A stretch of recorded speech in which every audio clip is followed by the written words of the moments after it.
Kailangan na nating ilikas sa mga nasasakupan natin sa lalong madaling panahon. Ayon sa mga nakakalap na balita, ay may balak na sumugod ng mga aswang sa kabilugan ng buwan. Hindi pa rin ba sila nadadala sa nangyari sa kanila nung nakaraan? Ang lakas pa rin talaga ng loob ng mga salot na yan. Mas mainam na maghanda tayo sa paparating na unos. Hindi natin alam kung gaano kalakas ang mga aswang na yan. Habang tumatagal, ay mas lalo silang dumarami. Ngunit mas lumalakas din ako, Apo. Hindi nila kaya ang lakas ng isang mandirigmang kagaya ko. Huwag kang magpakakampante, Laura. Isa ka pa ring tao kahit may kakaiba kang angking lakas. Huwag po kayo mag-alala, Apo. Kaya ko ang sarili ko. Kaya kong protektahan ang nasasakupan natin. Tama si Apo, Diche. Sa pagkakaalam ko, may bagong ritual na gaganapin ng mga aswang kaya mas lalo silang lumalakas. Hindi na lamang siya nagsalita pa dahil ayaw niya magtalo pa sila ng nag-iisa niyang kapatid. Nasa isang tribo sila kung saan ay halos ibus na nila ang kanilang buhay sa pagkipaglaban sa mga aswang. Wala na ang kanilang mga magulang na noon ay kilala bilang pinakamalakas na mandirigma sa kanilang nayon. Namatay sa pakikipaglaban noon sa isang malaking digmaan laban sa mga aswang. Bata pa lamang si Laura noon, ngunit sariwa pa rin sa kanyang alaala ang walang awang pagpaslang ng mga aswang sa kanyang mga magulang. Naroon siya nang mangyari ang insidenteng iyon. Siya ang sinisisi ng lahat kung bakit maraming buhay ang nasawi. Isa na roon ang buhay ng kanyang nakatatandang kapatid na dapat ay susunod na tagapagbana na mamumuno sa kanilang tribo. Dahil sa galit ng mga ito, ay mas lalo niyang pinatunayan ang kanyang sarili. Nagsanay ito ng husto, kaya isa siya sa pinakamalakas na mandirigma sa nayon. Ipinangako niyang poprotektahan niya ang kanyang mga kanayon laban sa mga aswang. Kung ganun lang din, ay mabuti pang magsanay pa ako ng masigit pa sa nakagawian ko. Huwag mo masyadong inaabuso ang katawan mo. Tandaan mo, babae ka pa rin. Babae rin ang aking ina, Apo. Nakipaglaban siya noon sa mga aswang habang nagdadalang tao siya. Alam ko ang lakas mo, ngunit mas mainam na alagaan mo ang sarili mo. Kailangan niyo pang magkaroon ng supling ng kapatid mo upang ipagpatuloy ang lahi natin. Kailangan natin maging mas malakas. Ang ayaw niya sa tribong kanyang kinalakihan ay ang tradisyon nilang magkaanak, sa ayaw man o sa gusto nila. Iilan lamang ang lalaki sa kanilang nayon, kung kaya't ang iilan dito ay halos magkakalabit na ang bawat mga angkan. Ang gusto ni Laura ay mabuhay ng malaya habang nakikipaglaban sa mga aswang. Ngunit sa kalagayan niya bilang prinsesa ay malabong mangyari ang gusto niya. Kailangan pa rin ito ang mag-asawa. Tinanguan na lamang niya ang kanilang apo lakay saka nagpaalam na aalis. Agad na dumiretso si Laura sa lugar kung saan siya nagsasanay. Doon niya naabutan ng binatang ipinagkasundo sa kanya. Abala ang lalaki sa pagsasanay gamit ang kanyang sandata na ipinamana pa sa kanya ng kanyang mga namayapang magulang. Inilabas na lamang ni Laura ang kanyang latigo saka malakas na hinagupit ang punong naroon. Doon pa lamang siya napansin ng lalaki. Bakit ganyan ang mukha mo? May nangyari ba? Alam mo naman ang lagi kong problema, hindi ba? Kung hindi pagpapakasal, ay alam ko ang paghihigpit ni Apple na kayang kinayayamot mo. Natumbok mo lahat. Alam mo, hindi naman masamang makinig sa mga payo niya minsan eh. Alam mo namang ikaw lang ang inaasahan ng tribo. Siyempre maliban na rin sa bunso mong kapatid. Ngunit alam mo naman na hindi gaano magtatagal ang buhay niya dahil sa sakit niya. Huwag mong sabihin yan. Alam kong makakahanap ako ng lunas para sa sakit niya. Hindi ako pwedeng sumuko. Ilang beses nang sinubukan ng mga manggagamot ng tribo ang lahat ng paraan na meron sila. Kahit ang mga sinaunang libro, nagamit na rin. Ngunit ano nangyari? Wala pa rin. mas lalong lumalala ang sakit niya. Hayaan mo akong maghanap ng paraan, Cinco.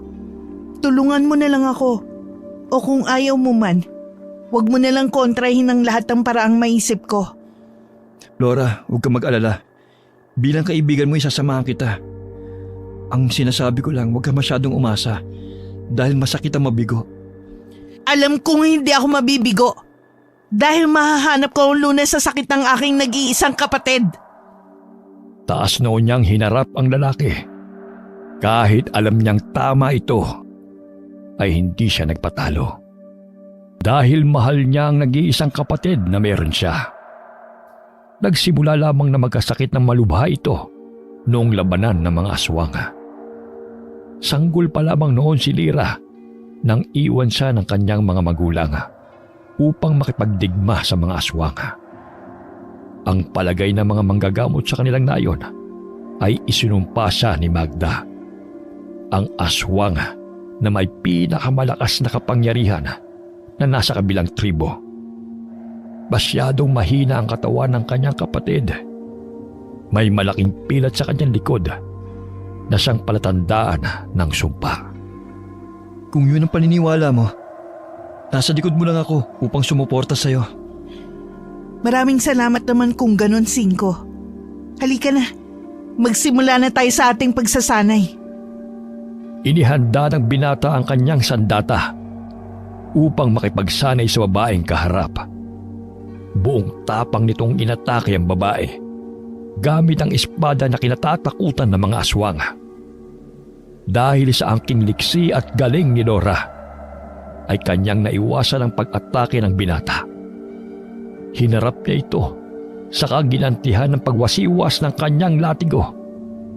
Napaigik ang lalaki nang tumama ito sa kanyang balikat. Lumayo ito sa kanya habang hawak ang brasong tinamaan. Dahan-dahan lang, Laura. Tao po ako, hindi ako aswang. Kung maging aswang ka man sa hinaharap, alam mo nang kahihinatan mo. Imposibleng mangyari yun. Dahil ang angkan ko, malakas na manggagamot. Hindi ako maaaring maging aswang dahil sa lakas ng dugo namin. Mainam kung ganon. Ayaw kitang saktan, Cinco. Napangiti ang lalaki nang kumalma ang katawan ni Laura. Aatakihin na sana niya ito. Ngunit bigla siyang napahawak sa kanyang leeg dahil nakapulupot doon ang mahabang latigo ng babae. Lagi mong tatandaan na hindi maaaring maging kaibigan ng mga aswang. Hindi natin alam kung kailan nila tayo uubusin. Ray, bitiwan mo ako. Bitiwan mo na ako. Naiintindihan mo ba ako, Cinco? Oo, bitaw na. Dahil sa pagsuko ng lalaki, ay agad niya itong pinakawalan sa pagkakagapos.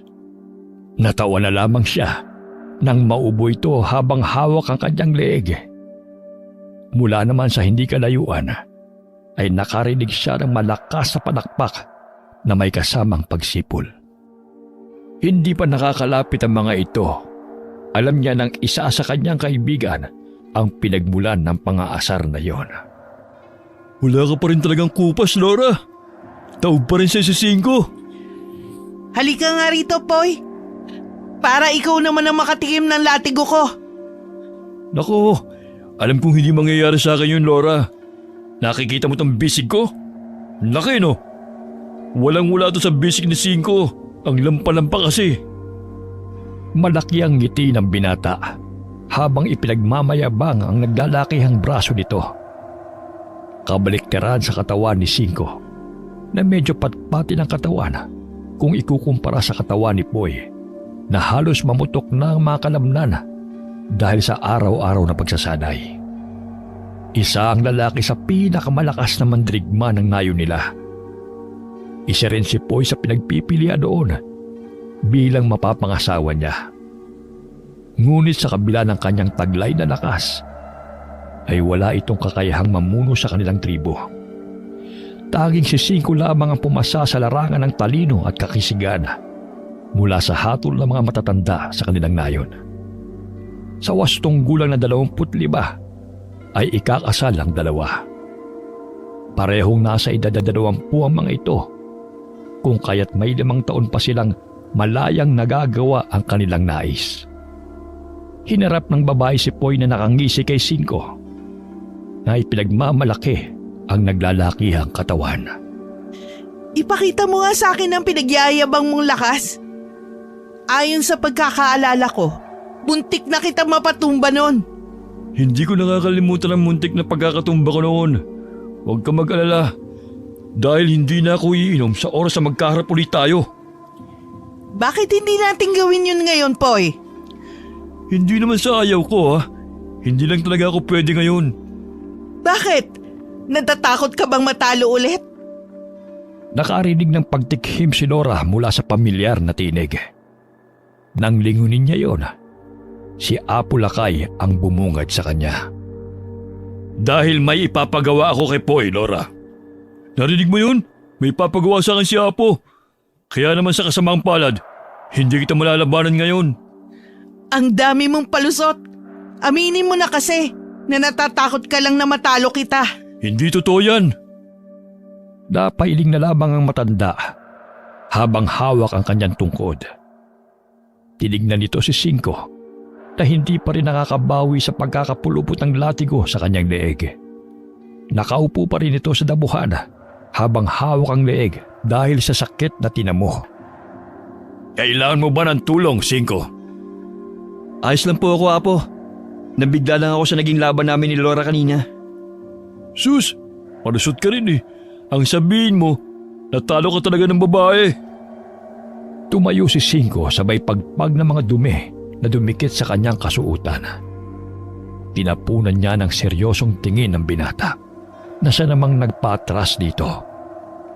Nakakabawas ba ng pagiging lalaki matalo ng isang malakas na babae? Hindi naman yun ang gusto kong iparating ah. Ano bang gusto mong iparating? Gayong malinaw naman na ipinapahiwatig mong nakakahiyang matalo ng isang babae. O siya, tama na. Baka kayo naman mamaya magtunggalin yan. Tulungan niyo na lamang ako sa pinapagawa kong bakod sa may bandang gubat. Hindi ganong malakas ang proteksyon natin sa lugar na yon. Tutulong ako, Apo. Kahit nga po ako na ang gumawa para makapunta na rin ako ng gubat. Hindi maaari, Laura. Tanging ang mga kalalakihan lamang ang pinapayagan kong pumunta sa lugar na yon. Puntahan mo na lamang ang iyong kapatid na abala sa paggawa ng mga gagamitin natin panlunas sa mga sugat ng ating mga mandirigma.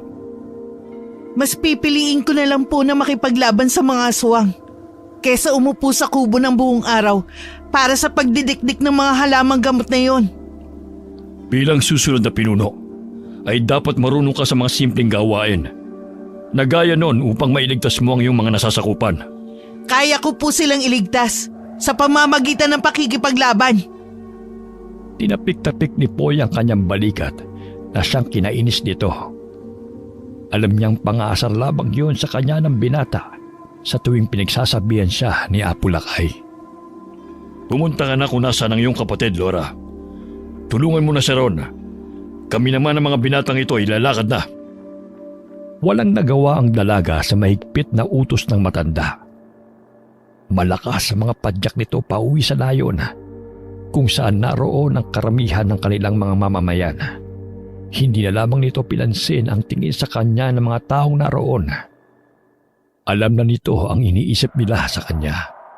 Isang kamalasan na hindi nararapat pang mabuhay kasama nila.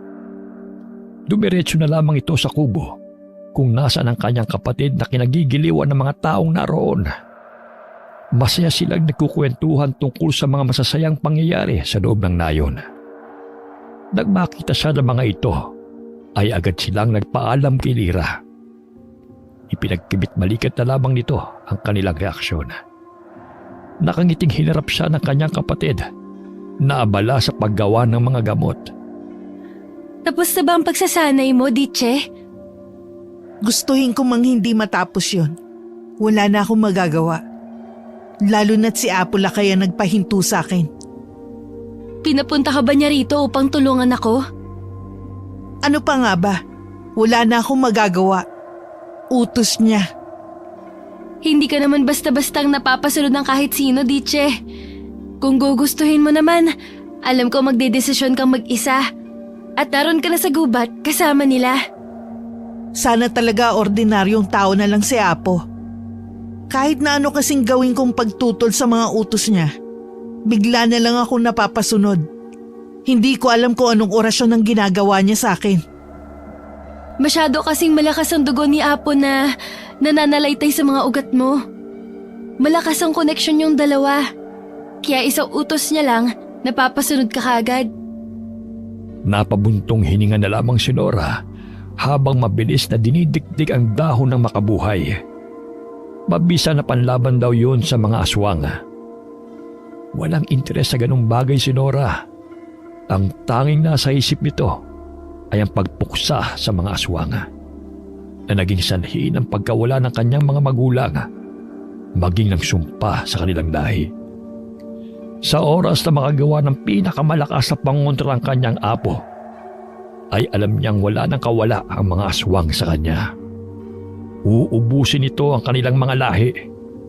Wala siyang ititira kahit na isa. Mahinang tinapik siya ng kanyang kapatid na nagpabalik sa kanya sa ulirat. Ayos ka lang ba, Diche? Ha? Oo naman. Bakit ako hindi magiging ayos? Grabe naman ang pagdiktik mo sa dahong yan. Halos wala nang matira.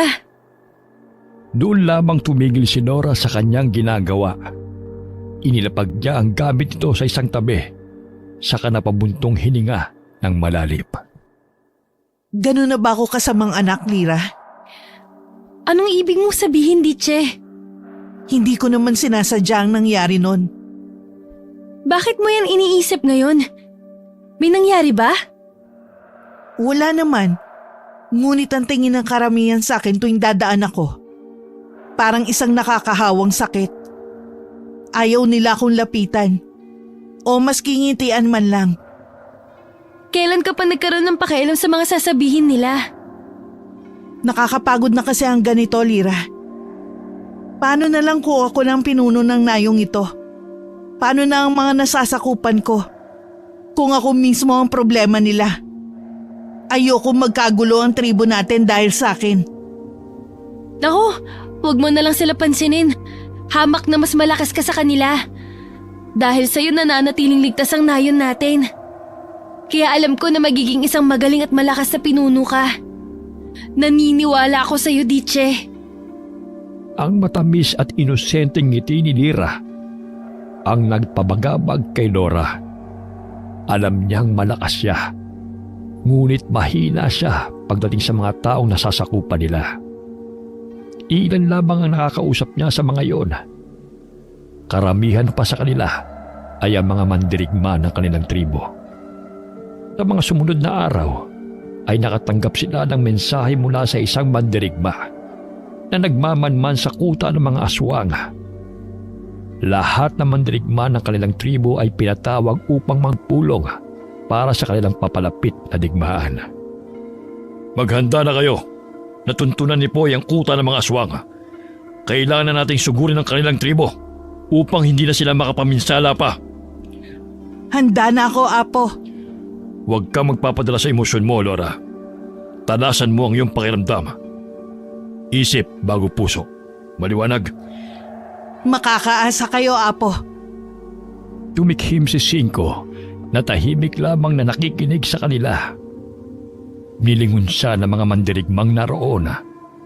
Kaya naman ay pumunta na ito sa harapan para sabihin ang saloobin nito. Hindi po ba't masyadong maaga pa para sa digmaang yan? Kung hindi tayo lulusog ngayon, kailan pa? Kung saan ubos na nila tayo? Maging ang mga tao sa labasan? Hinarap siya ni Poy na may mataas na tinig. Ang mga taong nasa labasan ay tinuturing nilang nasa sibilisasyon dahil na rin sa nakasanayan nila na maniraan sa isang liblib na lugar, ay wala na rin nangahas na lumabas pa sa kanilang nayon. Base kasi sa ulat mo, pati na ng isa natin mandirigma, ay mas lalo silang lumalakas. Ngunit gaano ba kalakas? Dapat ba nating ibuwis ang buhay ng ating mga malalakas na mandirigma para sa hindi siguradong ulat? Naroon din ako sa lugar na yun, Cinco. Alam kong mas malakas tayo sa kanila. Kaya habang maaga pa, dapat na natin silang tapusin. Paano ang mga inosenteng aswang na naninirahan sa lugar na yon? Walang inosenteng aswang, Cinco. Lahat sila ay mga halimaw. Baka nakakalimutan mo na sila ang dahilan kung bakit namatay ang mga magulang mo. O baka may gusto ka bang sisihin sa nangyaring yon? Matapos nitong bitawan ng mga katagang yon, ay napatingin na lamang ang ilang naroon sa gawin ni Laura. Hindi ito nagpakita ng kung anumang kahinaan sa kanila. Bagkus ay itinaas nito ang kanyang noo, saka sinalubong ang mga tingin ng mga ito. Napayuko na lamang sila, maging si Poy na noon lamang napagtanto ang kanyang sinabi. Pasensya ka na, Laura. Hindi ko sinasadya. Ang alin, Poy? Nagmaang-maangan ito na para bang hindi siya apektado sa sinabi ng lalaki. Si Cinco na ang kusang pumagitna sa usapan na labis na ipinagpasalamat ni Laura. Maging makatwiran tayo sa pag-iisip, Poy. Sa ilang taon natin pakikipaglaban sa mga aswang, tanging pagiging halimaw lang nila ang nakikita natin. Paano na lang kung ganun din ang tingin nila sa atin? Hindi na mahalaga ang iisipin nila. Sila ang nakapinsala sa buhay natin. Kaya sila ang dapat managot sa ganting gagawin natin. Hindi pa rin ako pabor sa katwiran mo, Poy. Hindi natin lubusan alam ang buhay nila. Maging ang kakayahan nila. Kung ayaw mong lumaban dahil nababahag ang buntot mo, huwag ka nang sumama. Hindi namin kailangan ng isang duwag na kagaya mo. Ano sinabi mo? Malakas na itinulak ni Cinco si Poy na siya lamang nagbigay ng dahilan ng akmang pagsuntok sa kanya ng lalaki. Hindi na nito naipadapo ang kanyang kamao sa mukha ni Cinco nang pinatunog ng matandang lakay ang kanyang baston. Napayuko na lamang sila, maging si Nora. Senyalis yun na hindi nagustuhan ng lakay ang kanyang nasaksihan. Maaari magpataw ng parusa ang kanilang pinuno sa kahit na anong paraan.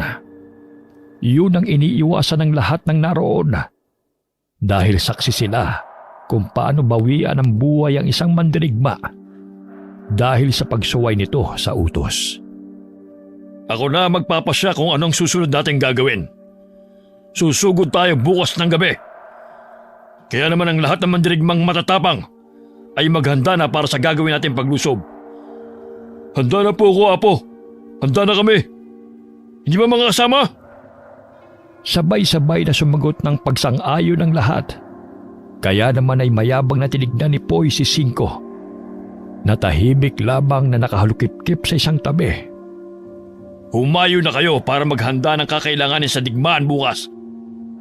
Masusunod, Apo. Mga kasama, halina kayo. Ikaw naman, Cinco. Manatili ka muna rito. May mahalaga tayong pag-uusapan. Napangisi na lamang si Poy bago umalis sa lugar na yun kasama ang mga mandirigma. Nagpaiwan na lamang si Nora upang makinig sa kanilang usapan.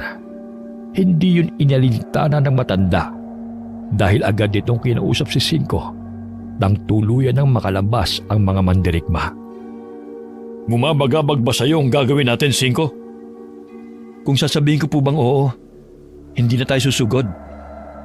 Kailangan natin silang maunahan. Kung may pag-aalinlangan ka, maaari kang manatili na lamang sa nayon. Kaya ko pong ibuhos ang buhay ko alang-alang sa kaligtasan nating lahat. Ngunit ibang pakiramdam ko sa gagawin nating hakbang. Kaya nagustuhan ka ng mga matatanda dahil sa angking talino mo. Huwag kang mag-alala, Cinco. Alam kong magtatagumpay tayo sa gagawin nating hakbang. Tahimik lamang na napatango ang binata. Tinignan siya nito sa mata. Kaya naman ay agad na napaiwas si Nora. Alam niyang humihingi ito ng tulong sa kanya upang pigilan ang paparating na digmaan. Gusto na rin matapos ni Nora ang labanang iyon. Kaya naman ay hindi na siya nagsalita pa para kumbinsihin ang apo. Kinabukasan, nakahanda na ang lahat para sa pagsalakay. Si Poy ang nanguna patungo sa kuta ng mga aswang. Tahimik lamang sila na nakasulod ni Cinco sa hulihan ng hanay ng mga mandirigma. Pwede kang manatili sa nayon kung hindi ka talaga mapalagay sa gagawin natin. Ano bang naulinigan ko? Nasa pupuntahan nating kuta ang librong itim na maaari makagamot sa sakit ng iyong kapatid. Bakit mo sinasabi sa akin to, Cinco? Gusto kitang tulungan, Laura. Kaya ako sumama kahit hindi ako sang-ayon dahil gusto kong tulungan kang makamit ang ninanais mo. Sigurado ka ba sa narinig mo? Saan natin pwedeng makuha ang librong itim na yon? Si Apulakay na mismo nagsabi. Si Poy ang inatasan nilang kumuha ng librong yon. Ngunit alam kong wala silang balak na ipaalam sa'yo ang plano nila. Nagtatakang napatingin na lamang si Nora sa lalaki. May inilabas itong maliit na papel. Saka ibinigay sa kanya na agad naman itong tinanggap. Mapa yan kung saan naroon ang libro. Sasamahan kita patungo sa lugar na yan. Kailangan lang natin mauna sa kanila upang hindi nila mapansin na doon natin balak na pumunta. Maraming salamat sa tulong mo, Cinco. Habang buhay kong tatanawing isang malaking utang na loob ang gagawin natin. Saka ka na magpasalamat kapag nakuha na natin ang librong yon. Ninitian na lamang niya ito ng tipid. Saka tumigil sa kanilang paglalakad nang tumigil ang mga mandirigmang nasa unahan nila. Sumenya si Poy na naroon na sila sa lugar.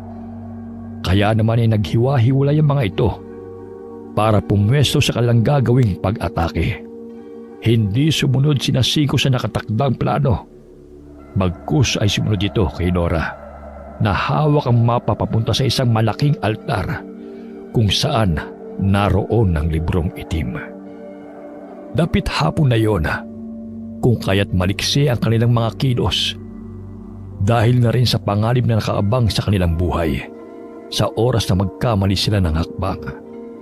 Narinig ng mga ito ang alulong ng iba't ibang uri ng hayop, tanda ng nalalapit na pag-atake na gagawin ng kanilang mga kasamahan. Bilisan mo, Cinco. Kailangan natin makabalik bago pa nila mapansin na wala tayo sa ating pwesto. Dito tayo dumaan sa kakahuyan para makarating kagad tayo ron. Sinaulo mo ba ang mapa? Parang alam mo na ang pasikot-sikot sa lugar na to. Hindi ako sigurado. Ngunit sa palagay ko, parang nakapunta na ako rito eh. Agad na hinablot ni Laura si Cinco sa isang silid. Sinenyasan niya sa isang gawi ang lalaki, kung saan naramdaman niya na may paparating. Hindi nga ito nagkamali. Dahil sa hindi kalayuan ay narinig niya ang pag-uusap ng mga paparating. Batid kong nalalapit na ang paglusob ng mga mandirigma. Kailangan nating lakasan ang ating proteksyon sa lugar na ito. Halos ubusin na nila ang ating mga kuta. Sabihin mo kay Magda na kailangan niyang ilikas ang librong itim sa lalong madaling panahon. Tinignang mabuti ni Laura ang papalayong bulto ng mga tao. Sa unang tingin ay aakalaing normal na tao lamang ang mga iyon. Ngunit iba ang pakiramdam ni Laura sa tindig at amoy ng mga ito. Malakas ang pagiging aswang nila. Sundan natin sila, Cinco. Sigurado ka ba nasusugod ka na? Malapit na ang ikatlong alulong ng mga hayop. Kailangan natin magmadali. Maingat na sinundan nila ang mga aswang na dumaan. Halos hindi na nila maaninag ang kanilang daanan dahil walang gaanong liwanag sa parte ng gubat na yon. Pinatalas na lamang nila ang kanilang pakiramdam hanggang sa marating ang lugar kung saan nakatago ang librong itim. Napangisi na lamang si Nora nang makita niyang walang bantay sa kubo kung saan nakatago ang librong itim. Matalino ang mga aswang dahil iniwasan nilang makakuha ng atensyon sa pamamagitan ng hindi paglalagay ng mga bantay sa kubo na yon. Narinig niya ang mahinang pag-ismid ni Cinco, kaya naman nilingon niya ito nang may pagtatanong sa kanyang mukha. Akala siguro nila mga tanga tayo. Kahit hindi nila lagyan ng bantay ang kubong yan, mararamdaman naman natin ang kanilang presensya sa paligid. Napansin mo rin pala. Kaya mo bang lansihin ng mga yon? Ang ibig mo bang sabihin, magpapahabol ako sa kanila upang makapasok ka sa kubong yan? Ganun na nga. Kung yan ang gusto mo, sige gagawin ko. Hindi ako magtatagal. Pangako. Mag-ingat ka, Laura. Babalikan kita kahit anong mangyari. Maraming salamat, Cinco. Hindi ko makakalimutan ang gagawin mong to. Mamaya ka na magpasalamat kapag nakaalis na tayo ng ligtas sa lugar na to. Hinalikan ng lalaki ang noo ni Nora. Saka mabilis na nilisan ang lugar na yon. Napansin siya ng ilang aswang na nakatayo malapit sa kubo. Kaya agad siyang hinabol ng mga ito. Nakiramdam muna si Nora sa paligid bago tuluyang tumakbo papasok ng kubo. Doon niya naabutan ang nanlilisik na mata ng isang matandang babae. Maraming ningas ang nakapalibot sa isang malaking kawa na may kumukulong tubig. Nangihina na ito sa katandaan, ngunit halos matanggal ang anit ni Nora dahil sa paghila nito sa kanyang buhok. Agad niyang itinulak ang matanda. Kasabay ng kanyang pagtulak ay ang tunog ng alulong ng mga hayop na tanda ng pag-atake ni Napoy sa kuta ng mga aswang. Wala akong oras sa'yo. Kailangan ko ang librong itim. Saan mo itinago yon? Ikum lamang ang bibig ng matanda na balak sana siyang kalmutin sa mukha gamit ang mahahabang kuko nito. Ngunit agad na iniwas ni Nora ang kanyang mukha rito. Wala naman pala akong mapapala sa'yo. Tumabi ka! Hinanap nito ang mga librong itim sa aparador, maging sa mga baol na naroon. Ngunit hindi niya ito makita. Nagkakagulo na ang lugar na yon. Dahil sa hindi magkamayaw na sigawan mula sa panig ng mga tao, maging ng mga aswang. Bigla na lamang bumukas ang pintuan ng kubong yun. Pumasok doon ang humihingal na si Poy, kasunod si Cinco na may duguang balikat. Nora, anong ginagawa mo rito? Bilis, Poy!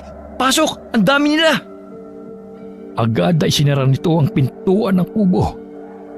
Tinignan lamang nila ang matandang babae na namumulang mata dahil sa galit. Halika na, Laura! Tumakas na tayo! Hindi pwede. Kailangan nating kunin ang librong itim sa kanila. Makukuha naman natin yan sa susunod na araw. Umalis na tayo! Paano kapag ito na ang pagkakataon, Poy? Ito naman talaga ang sadya natin dito, hindi ba? Wala sa kubong ito ang librong itim. Kung wala rito, nasaan? Nasa katapat na bahay na yan. Wala na tayong oras. Kailangan na natin magmadali. Sumilip si Cinco sa labas ng kubo.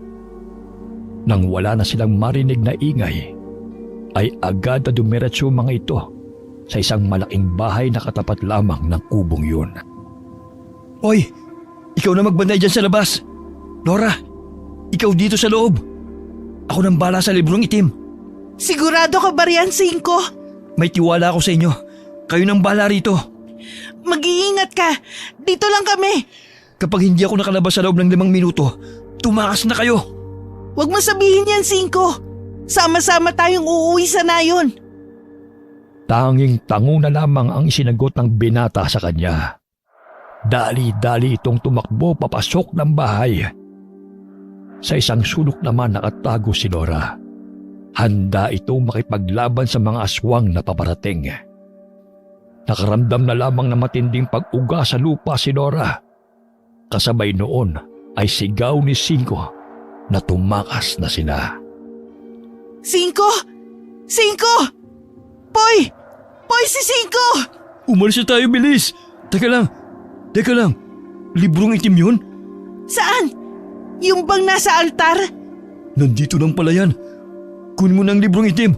Umalis na tayo sa lugar na to. Paano si Cinco? Baka buhay pa si Cinco, Poy. Kaya niya na ang sarili niya kung sakaling buhay man siya. Ang mahalaga, makuha mong librong yan kung saan isinakripisyo ni Cinco ang buhay niya. Pero, Poy! Isang mahabang ungol ang pinakawala ni Cinco na animoy nasasaktan siya. Agad na hinila ni Poy papalabas si Nora sa lugar na yon. Pagkalabas pa lamang nila sa malaking kubong yon, ay sumalubong na sa kanila ang mga bangkilan na nakapalibot sa labas ng kubo. Matalim ang tingin nito sa kanila, lalong-lalo na kay Nora na may hawak ng librong itim. Agad na iwinasiwas ni Nora ang kanyang dalang latigo na yari sa buntot pagi. Kaya naman ay napaatras sa mga ito.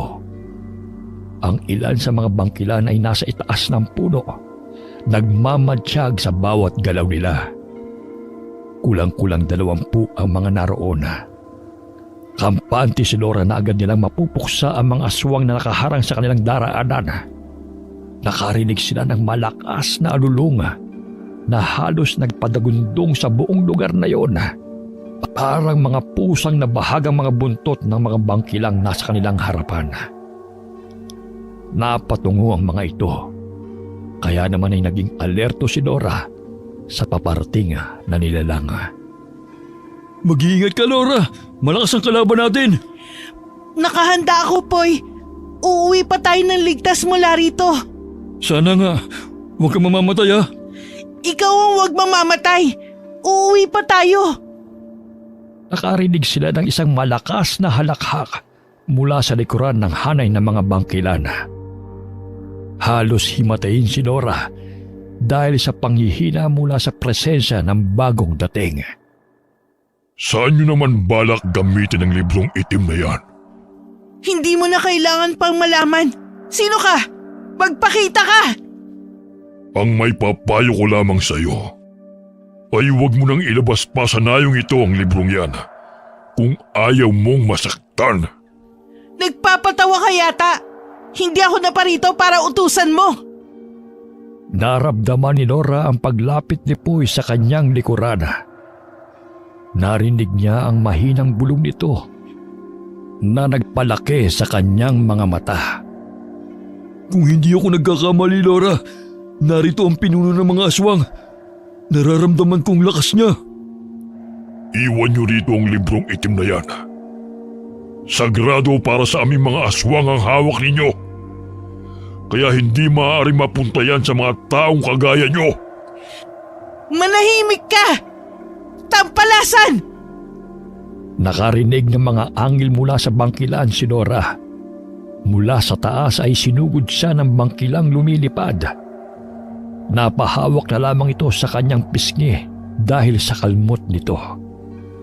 Napaigik na lamang sa sakit si Laura. Naramdaman nito ang pagpatak ng dugo sa kanyang pisngi. Dahil sa likas ng mga aswang ang kanyang nasa harapan, ay dahan-dahang lumapit ang mga ito sa kanya dahil sa amoy ng dugo na pumapatak sa kanyang pisngi. Iwinasiwas niya ang kanyang latigo papunta sa kanila. Kaya naman ay napaatras sa mga ito. Ang alulong ng isang malaking hayop ang nagpagising kay Laura na halos mawalan ng ulirat dahil sa sakit na nadarama. Nakarinig ito ng isang pagalit na ungol mula sa likuran ng hanay. Kaya naman ay bumalik ang dating ayos na mga ito. Ang umalmot kay Laura ay bumaba mula sa itaas ng puno.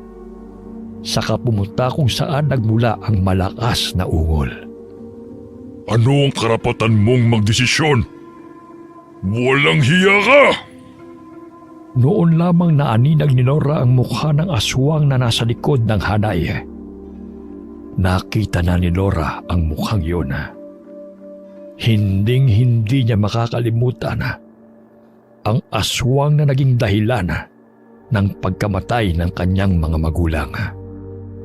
Halika na! Habang abala sila!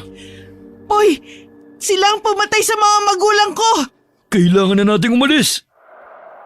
Habang nasa kanilang pinuno ang atensyon ng mga bangkilan, ay marahas na hinila ni Poy ang dalaga.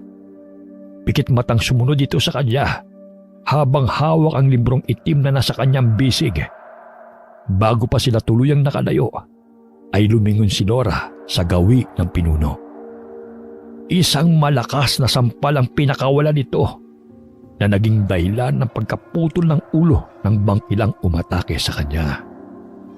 Isang malaking ngisi ang pinakawalan nito saka tumingin sa kanilang direksyon na para bang ipinahabot sa kanya na isa yung babala. Puntahan na natin ang mga kasamahan natin, Poy. Sa nakaplano nating tagpuan, sa may burol. Sana'y naroon na silang lahat. Poy, dumapa ka! Hinataw ni Laura ng kanyang latigo ang abwak na humarang sa kanilang daanan. Nagulat si Poy sa biglaang pagsulpot ito. Nang makabawi ay kanyang pinaslang ng kanyang sandata ang aswang. Maraming salamat, Laura. Utang ko sa iyong buhay ko. Magmadali na tayo, Poy! Malapit na maghating gabi! Baka maabutan tayo ng mga aswang! Napatango na lamang ang lalaki bilang pagsang-ayon sa kanya. Ang liwanag ng kalahating bilog na buwan ay siyang naging gabay nila patungo sa burol kung nasaan ang mga kasamahan nito. Hingal silang nakarating sa burol kung saan naroon ang mga sugatang mandirigma. Ang ilan sa kanila ay walang malay. Ang ilang malalakas pa ay inalalayan na lamang ang mga kasamahan nilang sugatan pauwi sa kanilang nayon. Sinalubong sila ng mga nag-aalalang pamilya at kamag-anak ng mga mandirigma. Dumiretso na lamang si Laura sa kubo ng kanyang apo nang walang paalam kay Poy at sa kanilang mga kasamahan. Pagod na ibinigsak nito ang kanyang katawan sa silang kanyang unang nakita. Tiche, kanina ka pa ba? Anong nangyari sa mukha mo? Halika rito! Gagamutin kita! Ayos lang ako. Mas kailangan mong gamutin ng mga sugatan sa labas. Pero mukhang malalim ang kalmot dyan sa mukha mo. Hindi ko ikakamatay to. Lumabas ka na ron. Mas kailangan nila ang tulong mo. Walang nagawa si Lyra kung hindi ay sundin na lamang ang utos ng kanyang nakatatandang kapatid. Dala-dala ang mga gamot ay agad itong lumabas ng may pag-aalala. Napapikit si Laura dahil sa pagod. Ngunit nakarinig siya ng hindi pantay na yabag sa sahig na gawa sa kawayan. Yun ang kanyang apo. Naramdaman niya ang tahimik na pagmamasid nito sa kanya. Nariyan sa altar ang librong itim na nililihim niyo sa akin. Kung nagtataka ka kung paano ko nalaman ang tungkol dyan, si Cinco ang nagsabi sa akin. Si Cinco rin ang naging daan kung bakit ko nakuha yan. Pikit mata niya yung sinabi sa matanda. Pinipigilan niyang pumatak ang kanyang luha. Pinaghalong pagod at lungkot ang kanyang nadarama. Napabuntong hininga na lamang ito ng malalim, saka iminulat ang kanyang mga mata. Naroon ang kanyang apo na titig sa librong itim na may nandidilim na ekspresyon. Nasaan si Cinco? Hindi ko alam. Hindi namin alam kung buhay pa ba siya o tuluyan ng nalapa ng mga aswang. Bakit niyo hinayaang maiwan si Cinco roon? Sinubukan namin siyang sagipin, ngunit hindi namin nagawa. Sinubukan niyo ba talaga? O tuluyan kayo nadala sa pagiging sakim niyo sa kapangyarihan? Bakit niyo kami sinisisi, Apo? Hindi ba't ikaw ang nag-utos kay Poy na kunin ang librong itim? Kung si Poy ba ang naiwan doon, ganito rin ba ang magiging reaksyon niyo? Pantay-pantay ko kayong inaalala, Laura. Hindi, Apo. Malinaw naman sa lahat na mas pinapaboran mo si Cinco sa lahat ng mga mandirigma mo. Kami ni Lyra ang kadugo mo. Ngunit mas malapit ka kay Cinco. May dapat ba kaming malaman? Huwag mong ibinabalik sa akin ang kasalanang ginawa mo. Sa akin ibinilin si Cinco. Ngunit Ano, Apo? Ngunit napahamak rin siya kagaya ng kanyang mga magulang nang dahil sa akin? Ako ang kamalasan sa nayong ito, hindi ba? huwag mong sabihin yan. Hindi mo kasalanan ang nangyari noon. Ngunit ang nangyari ngayon ay may magagawa ka sana. Nanghihinayang ako sa lakas mo. Hindi ko ginusto ang nangyari, Apo. Ginawa ko lang ang alam kong makakatulong kay Lyra. Sa tingin mo ba ay magagamot si Lyra sa sakit niya sa pamamagitan ng librong itim na yan? Hindi na nakasagot pa si Laura nang bigla silang makarinig ng isang malakas na pagbagsak ng gamit. Nang lingunin niya ang pinagmulan doon, ay nakita niya ang luhaang mukha ni Lyra. Ano ibig sabihin nito, Apo? Tiche, Lyra, magpapaliwanag ako. hindi ka pa rin tumitigil sa paghahanap ng lunas sa pesting sakit na to, Laura? Huwag mo nang ipilit ang mga makaluwang paraan ng paggagamot. Sumpa na tong sakit ko! Wala na tong lunas! Hanggat nabubuhay ako, Lira, walang sakit na walang lunas. Gagawin ko ang lahat upang mailigtas ka lang.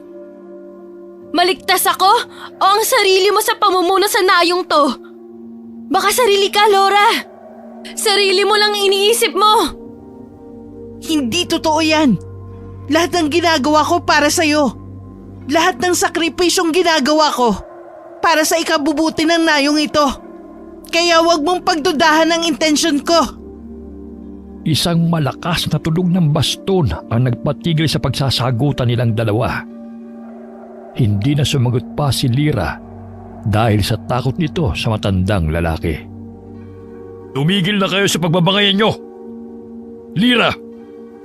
Nakakalimutan mo na ata ang salitang ditse. Ikaw naman, Laura. Kailangan natin mag-usap kasamang matatanda sa nayon. Susubukin natin ang bisa ng librong itim.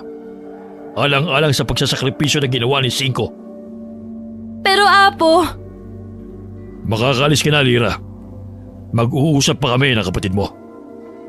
Nang tuluyang makaalis si Lira, ay tahimik na binuklat ng matanda ang librong itim. Pinasadahan lamang niya ng tingin ang bawat pahina nito, saka tumango-tango. Hindi ko inaasahan na may makakarinig pala sa pag-uusap namin. Kung ito nga ang totoong librong itim, kahit papano ay nagtagumpay tayo sa ating layunin. Ibig nyo bang sabihin, ang librong itim ang pakay nyo? At hindi ang magapi ang mga aswang na yon? Ang librong itim ang pinagkukunan nila ng lakas. Kung wala ito, hindi rin sila makakapinsala sa mga tao. Sa kabilang banda naman, mas lalakas pa tayo sa pamamagitan nito. Dapat sinabi nyo na to agad noon pa. Para wala nang nasaktan sa labanang yun. Mas kokonti ang nakakaalam, mas mainam. Hindi tayo nakakasigurong ligtas ang nayo natin sa mga sekreto. Para nyo na rin kami niloko nun, Apo. Ginamit nyo lang kami para mapasakamay nyo ang librong itim na yan. Pinoprotektahan ko lamang kayo. Kung hindi mo'y nauunawaan ngayon, alam kong darating din ang araw na maiintindihan mo rin yon. Tapos na ang usapang ito, Apo. Hindi nyo na ako magagamit sa susunod. Isipin mo na lang din na para kay Lira ang ginawa mo. Wala tayong pinagkaiba. Dahil alam kong kinuha mong librong ito para sa kanya. Nagkakamali ka. Dahil hindi ko ginamit ang mga mandirigma ko para sa pansariling kagustuhan. Isa ako sa naglakas loob na kunin ang librong ito. Bakit? Si Cinco ba hindi mo ginamit para makuha ang librong itim? Natahimik na lamang si Laura habang inilayo ang tingin sa kanyang apo na seryosong nakatingin sa kanya. Tumayo ito sa kanyang kinauupuan. Saka kinuha ang kanyang kagamitan na nakakalat sa sahig. Tinalikuran niya ang matandang lalaki. Binalaan na kayo ni Cinco, ngunit hindi kayo nakinig. Malungkot na tura nito sa kalumabas ng kubo ng matandang pinuno. Naglakad-lakad ito sa dayon upang siyasatin ang kalagayan ng mga kasama niyang nasugatan. Matalim ang tingin sa kanya ng karamihan ng mga kababaihang naroon. Narinig niya ang mahinang bulungan ng mga iyon. Hindi nakatakas sa kanyang pandinig ang walang katapusang kabalasan. Ang sabi pa ng isang naroon ay pahamak siya at hindi pa rin nagbabago ito sa kamalasang dala. Para bang sinadya talagang iparinig sa kanya ng mga iyon ang mga katagang kanilang sinabi. Lagi niyo nilang pinagkakaisan si Laura. Wala kayo sa lugar na yon, kaya huwag kayo magsalita ng ganyan. Sinagot ng isang babae si Poy na totoo naman daw ang kanilang sinasabi. Simula pa raw noong sinilang siya ay nagsimula na ang kamalasan sa nayong yun. Tiyak pa nga raw na siya ang dahilan kung bakit hindi na nakabalik si Cinco. Walang katotohanan ng lahat ng yan. Huwag niyong sisihin si Laura dito. Hinawakan na lamang ni Laura ang bisig ng lalaki na akmang susugurin ng babaeng kasagutan nito. Alam niyang walang sinasanto si Poy. Mapababae o lalaki man, ay pantay-pantay ang tingin niya rito. Kaya naman alam niyang masasaktan ang babaeng yun sa oras na hinayaan lamang niya ang lalaki. Tama na, Poy. Hindi na ako naapektuhan sa mga sinasabi nila. Huwag mo na lamang silang pansinin. Hindi maaari, Laura. Lagi na lamang ganito eh. Lagi ko naman silang pinagsasabihan. Ngunit para silang mga mangmang na hindi nakakaintindi sa simpleng salita. Ayos lang ako, Poy. Ang mahalaga, mapangalagaan natin ang nayong to. Tagapangalaga tayo ng ating mga nasasakupan. Kaya kailangan natin silang intindihin. Habaan mo na lang ang iyong pasensya. Napabuntong hininga na lamang si Poy. Saka tinignan na may pag-aalala si Laura. Huwag ka mag-alala, Laura. Simula ngayon, ako na magpoprotekta sa iyo. Lalo't wala na si Cinco. Kaya ko ang sarili ko, Poy. Isa pa, umaasa pa rin ako na buhay pa si Cinco. Inalikuran na lamang nito ang binata. Kasamang ilang naroon na ginagamot ang mga sugatan. Dumiretso ito sa kubo na pagmamay-ari ni Cinco. Malapit yun sa gubat. Tama lamang upang malayo siya pansamantala sa mga tao sa nayon. Lalong-lalo na sa kanyang apo lakay. Dumaan ang mga araw na ang ginawa lamang ni Laura ay magsanay na magsanay. Maging ang parte ng gubat na ipinagbabawal sa kanya ni Apo Lakay ay pinuntahan ito upang masigurong ligtas ang kanilang nayon. Isang araw habang papauwi ito mula sa pagsasanay, ay namataan niya ang matandang lalaki sa loob ng kubo. Nakaupo ito sa isang tumbang kahoy na naroon habang matyagang naghihintay. Nang makita siya nito, ay tumayo na ito sa kanyang kinauupuan, saka sinalubong siya. Akala ko'y araw lamang ang lilipas at babalik ka na kagad sa bahay. Yan lang po ba ang pinunta niyo rito? Kailangan kitang makausap, Laura. Ano naman ang pag-uusapan natin, Apo? Hindi ba't malinaw na ang napag-usapan natin? Nasa panganib ang buhay mo kung kaya't pinuntahan kita rito upang pabalikin sa nayon.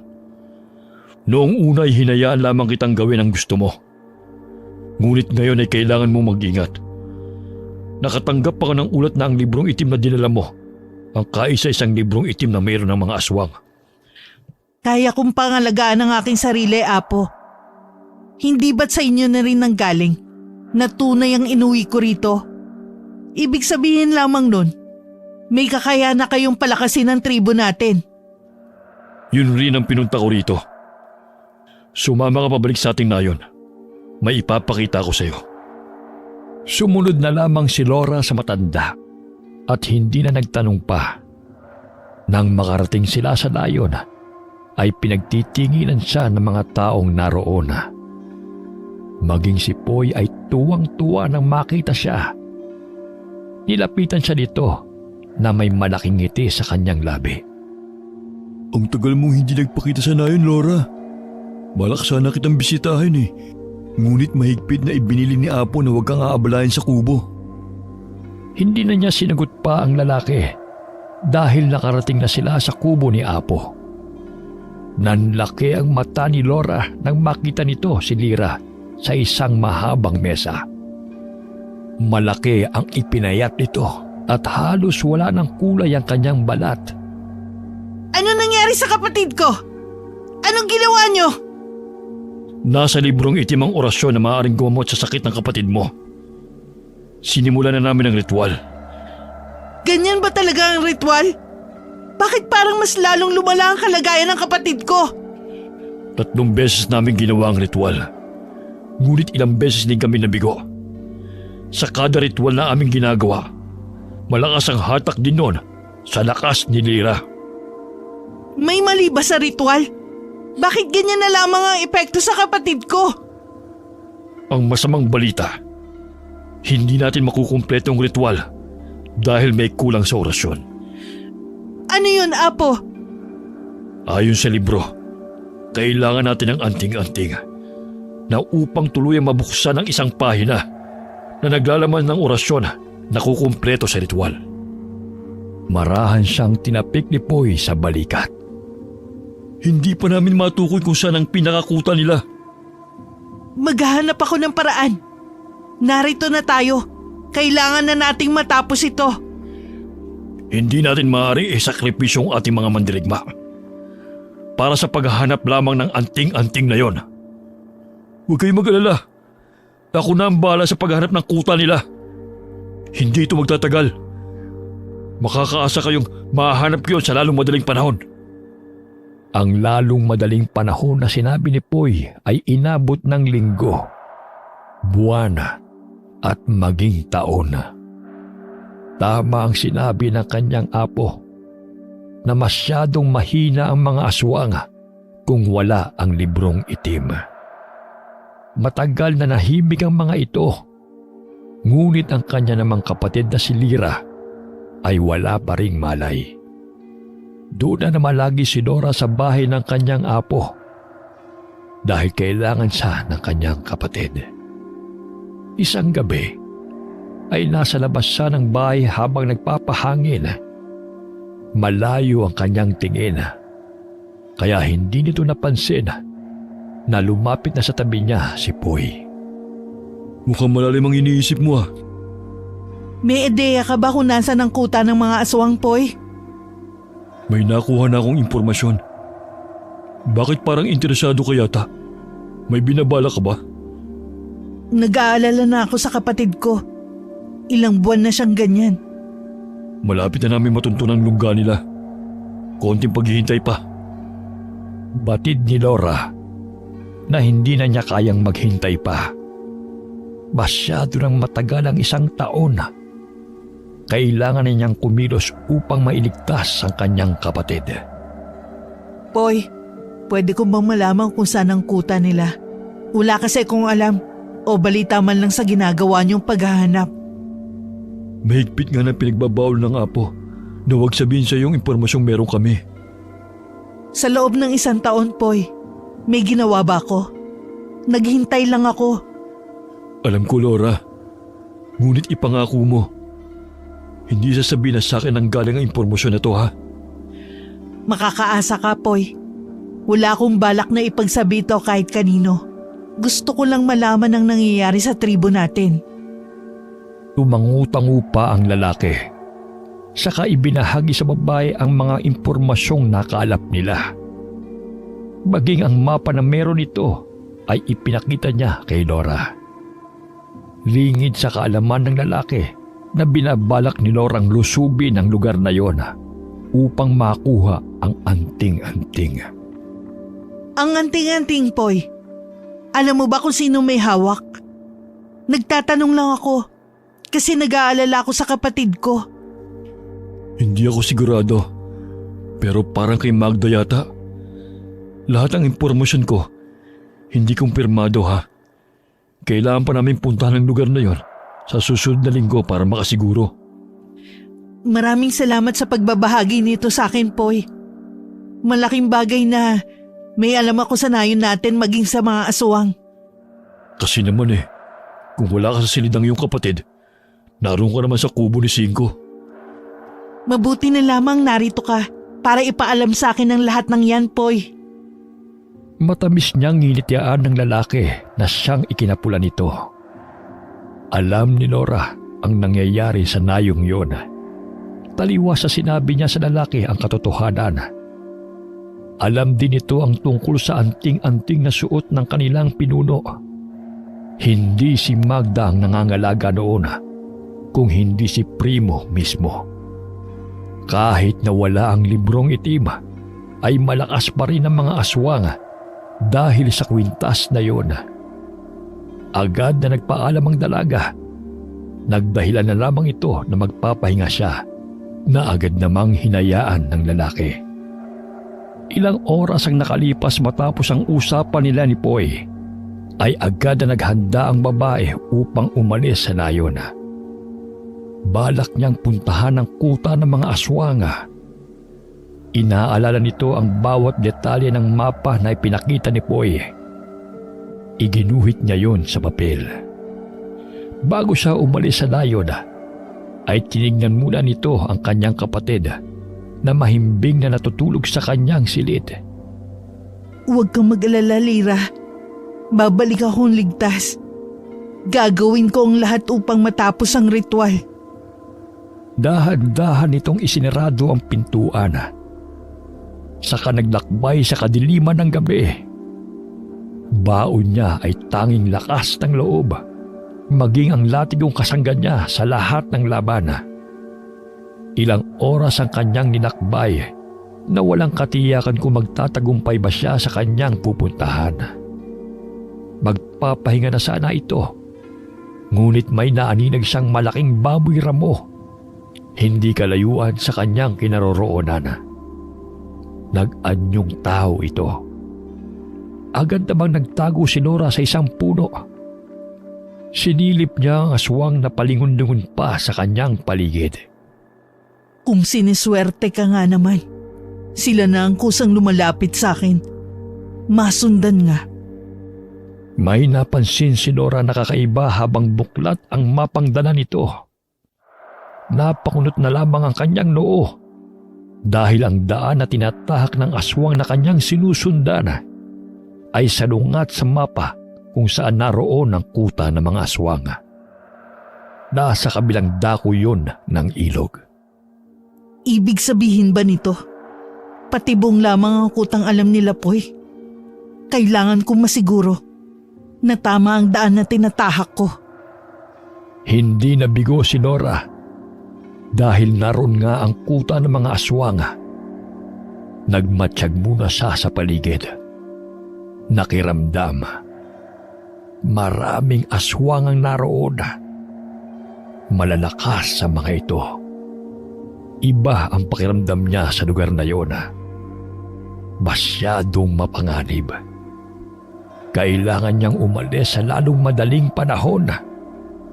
Umatras siya para maghanap ng matataguan. Kailangan niyang hintayin ang umaga dahil mas malakas sa mga aswang sa gabi. Ngunit sa kanyang pag-atras ay naramdaman niya ang mabalahibong nilalang na nasa kanyang likuran.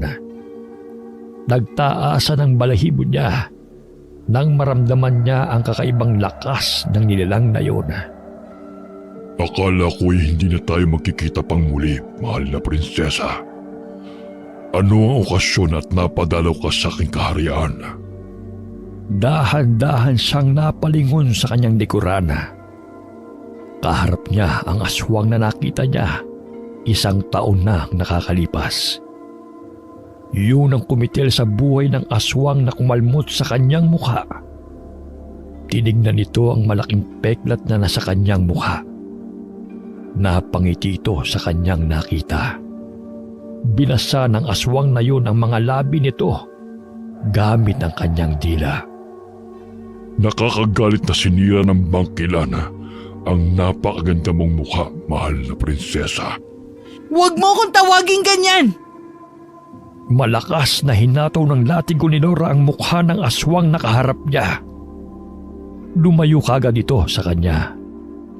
Susuguri na sana siya ng mga aswang na nasa kanyang likuran. Ngunit agad na itinaas nito ang kanyang kanang kamay para patigilin ang mga ito. Huwag kayong makialam kung ayaw niyong mawalan ng buhay. Ako lamang ang maaaring humawak sa kanya. Sino ka? Bakit ganyan ka sa mga kasama mong aswang? Hindi mo pa rin alam kung sino ako, mahal na prinsesa? Pwes, magpapakilala ako sa iyo. Mabilis ang galaw ng aswang na yon. Naramdaman na lamang niya ang malakas na paghataw ng kamay nito sa kanyang leeg na siyang naging dahilan kung bakit siya nawala ng malay. Nagising na lamang si Nora nang maramdaman ito ang malamig na tubig na ibinuhos sa kanya. Gising na pala ang mahal na prinsesa. Sabing huwag mo akong tatawaging ganyan! Kung hinahanap mo ang iyong latigo, ay naroon sa altar na kasabit. Hindi magtatagal ay kasama mo na rin ang iyong latigo na nakasabit dyan. Nanlaki ang mga mata ni Nora nang mapagtanto niya kung sino ang kaharap niya.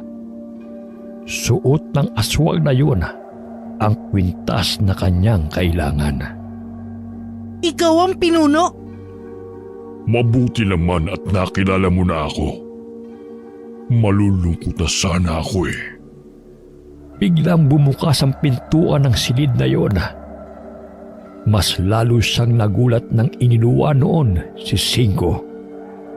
Ang dating patpati na kababata niya ay may makisig na pangangatawan na. Kitang-kita ang malaking pagbabago sa katawan nito. Hindi niya alam kung anong nangyari sa kanyang kababata sa 1 taong lumipas. Cinco? Anong ginagawa ni Cinco rito? Hindi siya pinansin ito. Walang kaimo-emosyon ng kanyang mukha. Saglit lamang na tinapunan ito ng tingin si Nora. Dire-diretso itong pumunta sa harapan ng pinuno. Primo, nagawa ko ng pinag-uutos mo. Naipadala ko ng mensahe sa kuta ng mga mandirigma. Mainam.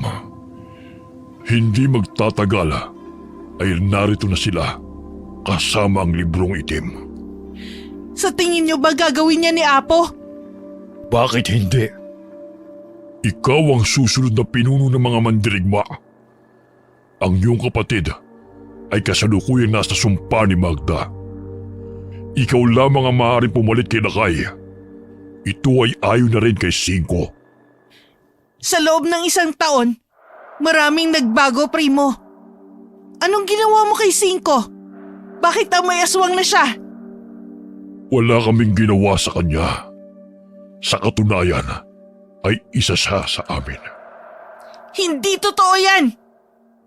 Hindi pa rin ba malinaw sa'yo? Ako si Primo. Ang kasalukuyang pinuno ng mga aswang. Si Dos ang aking kapatid. Ganon din sina 3 at 4. Sa tingin mo, sino si Cinco? Walang iba kung hindi ang kinikilala niyong Cinco na pinalaki niyo bilang mandirigma. Imposible! Huwag kang magsinungaling! Tiningnan ni Nora si Cinco, ngunit umiwas lamang ng tingin ng binata. Siya rin ang susunod na pinuno ng mga aswang. May sasakatuparan lamang yan sa oras na mabulaka sa mundong ibabaw. Malakas na humalakhak si Primo. Napansin na lamang ni Nora ang pag-ismid ni Cinco. Dire-diretso lamang ang lakad nito palabas ng silid na yon. Hindi na siya nagpaalam pa sa pinuno. Biglang nagbago ang ekspresyon ni Primo nang tuluyang makalabas si Cinco sa lugar na yon. Katulad siya ng kanyang ama na matigas ang ulo. Kung hindi lamang siya namatay, ay tiyak na siyang namumuno sa lugar na ito. Mabuti na lamang at namatay siya. Ibig sabihin, may balak kang kitlin ang buhay ni Cinco? Kung binabala ko yan, ay dapat noon pa kung saan mahina siya at selyado ang pagiging aswang niya.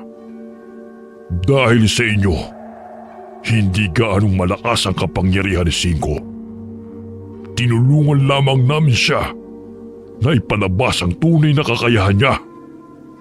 Sa gilid ng altar ay may lumabas na mga abwak. Sa palagay ni Laura ay hindi na nila kayang mag-anyong tao. Kasunod ng mga abwak ay ang pamilyar na mukha ng isang babae. May dala itong lalagyan ng kanyang kamay. Ikaw? Buhay ka? Bakit naman mamamatay si Magda? Mabubuhay pa siya ng 1 siglo. Hindi basta-basta namamatay ang isang Magda. Nilapitan siya nito na may galit sa kanyang mukha. Hindi tulad noong unang pagkikita nila na hindi siya halos makatayo. Malakas ang babaeng kaharap niya. Hinawakan ito ang kanyang mukha ng mahigpit. Huwag mo nang dagdagan ng peklat sa mukha niya, Magda. Kung hindi siya kayang iligtas ng kanyang tribo, ay pwede ko siyang maging reyna. Mamamatay muna ako bago mangyari yan! Pwes, ipasok niyo sa kulungan ng babaeng yan. Huwag niyong pakainin ng kahit na ano. Kahit ang painumin ay huwag niyong gagawin. Tignan lang natin kung hanggang saan ang tapang mo. Kung nagawa namin kay Cinco yan noon, ay magagawa rin namin yan sa'yo. Hindi ako si Cinco! Malakas na natawa si Primo sa kanya. Kinaladkad siya ng mga bangkilang naroon. Ipinasok siya ng mga ito sa isang madilim na kwarto. Pinakiramdaman muna nito ang silid na iyon. Walang gumagalaw. Kaya tiyak si Nora na mag-isa lamang siya roon. Dahan-dahan siyang naglakad nang may matapakan siyang matigas na bagay. Ano to? Buto? Buto ng tao? Dito nila dinadala mga bihag nila. Dito rin nila ako nilagay noon. Cinco? Anong ginagawa mo rito? Ililigtas ka. Narinig ni Nora ang mahinang hagik-gik ng binata. Maya-maya pa ay nagkaroon ng liwanag sa loob ng silid. Doon lamang niya naaninag ang kabuuan ng lugar. Maraming butong nagkalat doon. Maging ang amoy ay hindi kaaya-aya. Kailangan mo nang makalis sa lugar na ito. Tumakas ka na, Laura. Hindi maaari. Dapat kasama kita. Kailangan natin bumalik sa nayon. Gustuhin ko man, hindi na pwede. Lumabas ang totoong katauhan ko, Laura. Nasa dugo ko na ang pagiging aswang. Kaya naman, hindi na ako pwedeng manirahan kasama nyo. Sumama ka sa akin, Cinco. Ikakasal pa tayo, hindi ba? Nakaplano na ang lahat para sa atin. Umiling ang lalaki. Ngumiti ito ng pilit. Ngunit mapapansin pa rin ang lungkot sa mga mata nito. Magiging mabuting asawa si Poy sa'yo. Sasagot na sana si Laura nang may iniabot si Cinco sa kanya. Yun ay ang kanyang latigo. Hindi ako maaaring umalis dahil may kailangan akong kunin sa lugar na to. Ano yun? Baka makatulong ako. Alam ko ang pasikot-sikot sa lugar na ito. Ang anting-anting. Yun ang kwintas ng pinuno ng mga aswang. Kailangan ko yun upang mailigtas ang buhay ni Lyra. Wala kay Primong hinahanap mo. Ano? Sigurado akong nasa kanya yon. Sa tingin mo ba, na kay Magda yon? Matagal nang wala rito ang kwintas na yon. May pumasok sa loob ng nayon na ito. Ang buong akala ko pa nga, kayong lumusob dito. Wala sa amin ang kwintas na yon. Matagal na naming hinahanap yon. Kung nasa amin yon, dapat matagal nang magaling si Lyra. Sigurado kung wala rito ang hinahanap mo. Marahang binuksan ni Cinco ang pintuan ng silid. Inalalayan niya palabas si Nora. Dito tayo dumaan. Abala sina Primo sa gawin yun dahil may ginagawang orasyon si Magda. Sumunod lamang ang dalaga kung saan siya dalhin ng binata.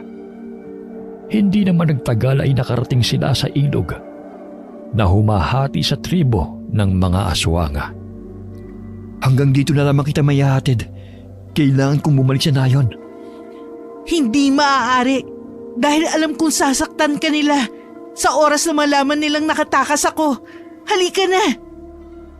Mahigpit na hinawakan nito ang kamay ng lalaki. May pag-aalinlangan man ay sumunod ang lalaki sa kanya. Mabilis ang naging mga hakbang nila. Nang makarating sila sa nayon, ay halos hindi na nila ito makilala dahil sa kaguluhan. Anong nangyayari dito, Laura? Hindi ko alam. Naguguluhan ako. Si Lyra! Kailangan kong mahanap si Lyra! Mabilis na tumakbo si Laura sa kubo kung nasaan ang kanyang kapatid. Ngunit halos manghina ito sa kanyang naabutan. Duguan at walang buhay ang matandang apo. Ang mga mandirigmang naroon ay nahati sa dalawang grupo. Wala na si Apo Lakay. Tiyak na napaslang na rin si Laura ng mga aswang. Si Lira ay wala ng pag-asa pang mabuhay. Ako na ang bagong pinuno ng tribong ito. Sumagot ang isa sa mandirigmang naroon na hindi sila papayag na ang taksil na kagaya niya ang mamuno sa kanila. Hindi napansin ng mga ito ang kanilang pagdating. Wala na kayong magagawa dahil ako na ang bagong pinuno ng lugar na ito. Susuguri na sana nito si Poy, ngunit naunahan na siya ni Cinco. Mabilis na sinuntok nito si Poy. Nabigla lamang ang lalaki, ngunit agad itong nakaiwas sa kamao ni Cinco. Anong ginagawa mo, Poy? Bakit? Laura? Buhay ka? Ikaw rin, Cinco? Natatawa ito na halos hindi makapaniwala sa kanyang nakikita.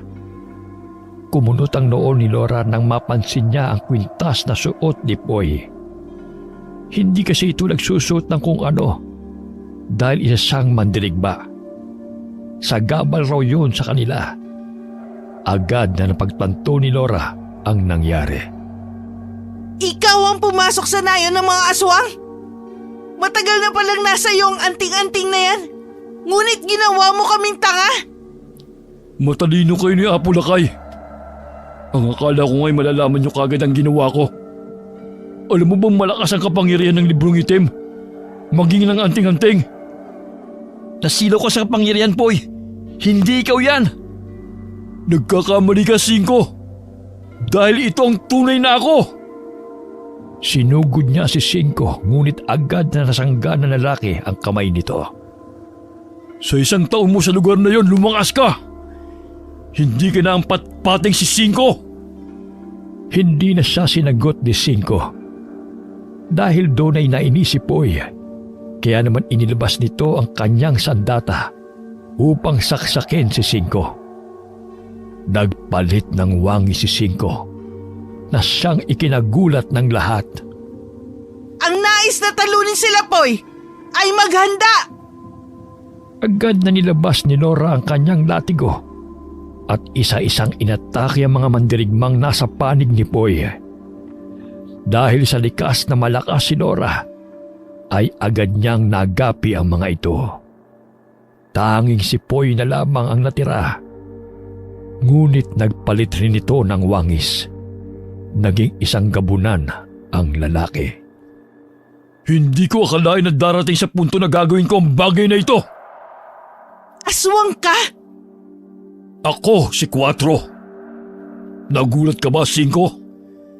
Hindi mo akalaing nasa iisang angkan lamang tayo, ano? Hindi na ako nagulat.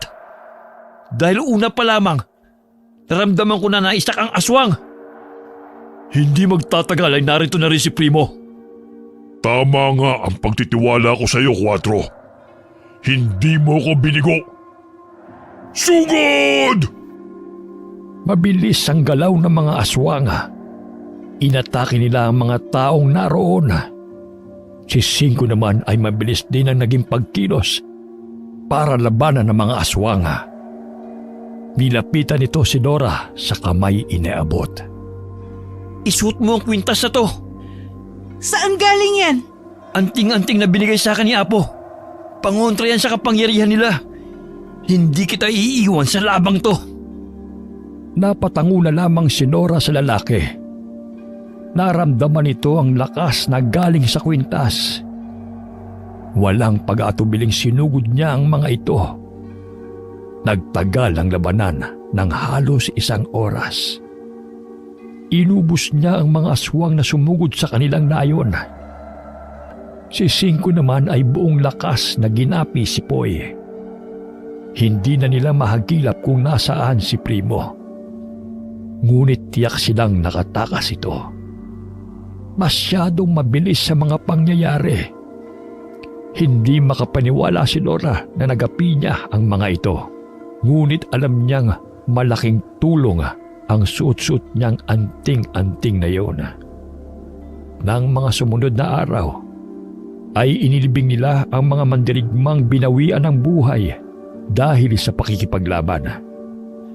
Dahil sa pagkawala ni Apo Lakay, ay itinalaga siya ng mga matatanda upang maging pinuno ng nayon. Ang kanyang kapatid na si Lira naman ay tuluyang nagamot ng mga matatanda sa tulong ng orasyon. Aalis ka na ba talaga, Cinco? Hindi na ako pwedeng manatili pa sa lugar na ito. Ngunit kung kailangan mo ng tulong, ay agad akong darating kahit saan man ako naroroon.